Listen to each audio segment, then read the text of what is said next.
Nelle friggitorie, nelle pasticcerie di Napoli sono un vero must, soffici, irresistibili. Avete capito di chi sto parlando? Delle graffe naturalmente. Prepariamole insieme.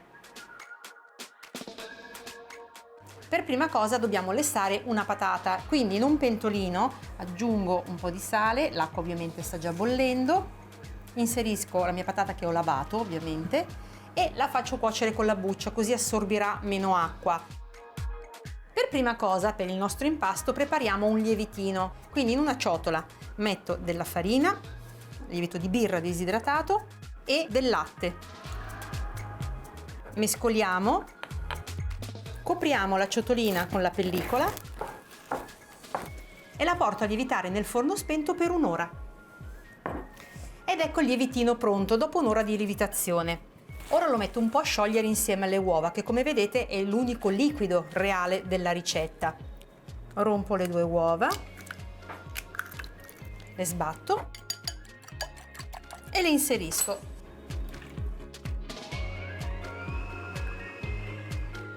Perfetto, il lievitino si è sciolto.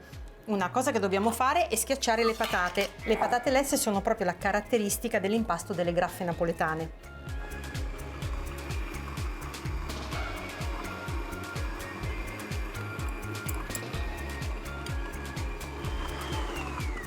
Perfetto, il glutine si è formato, l'impasto si è incordato, quindi adesso aggiungo burro, che deve essere non morbidissimo ma neanche duro da frigorifero, alternandolo al sale e completo l'amalgama dell'impasto.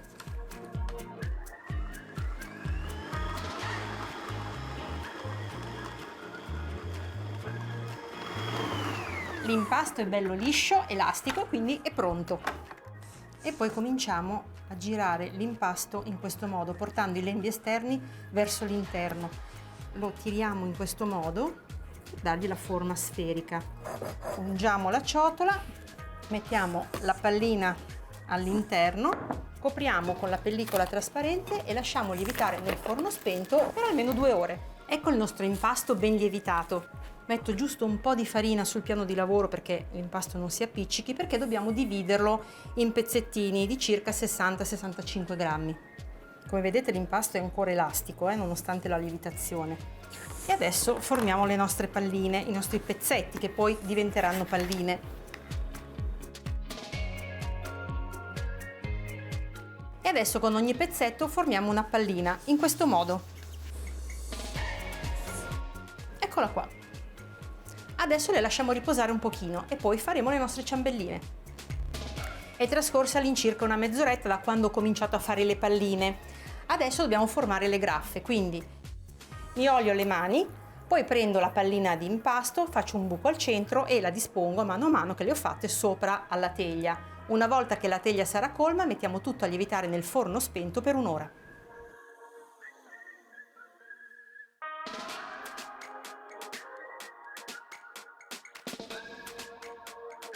Le graffe, come vedete, sono lievitate, quindi possiamo andare a friggerle.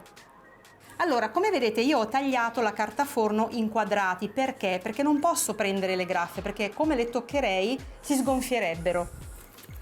Quindi le mettiamo tutte nell'olio con la carta e poi pian piano vedrete che la carta si staccherà da sola.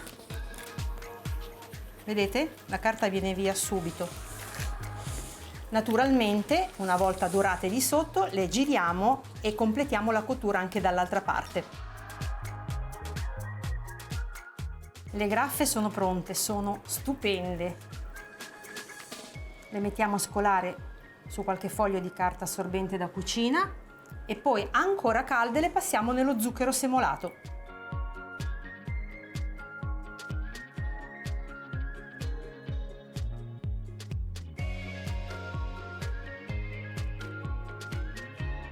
Fritte a puntino e ancora calde. Ecco il modo migliore per gustare queste meravigliose graffe. Credetemi, andranno a ruba in un attimo.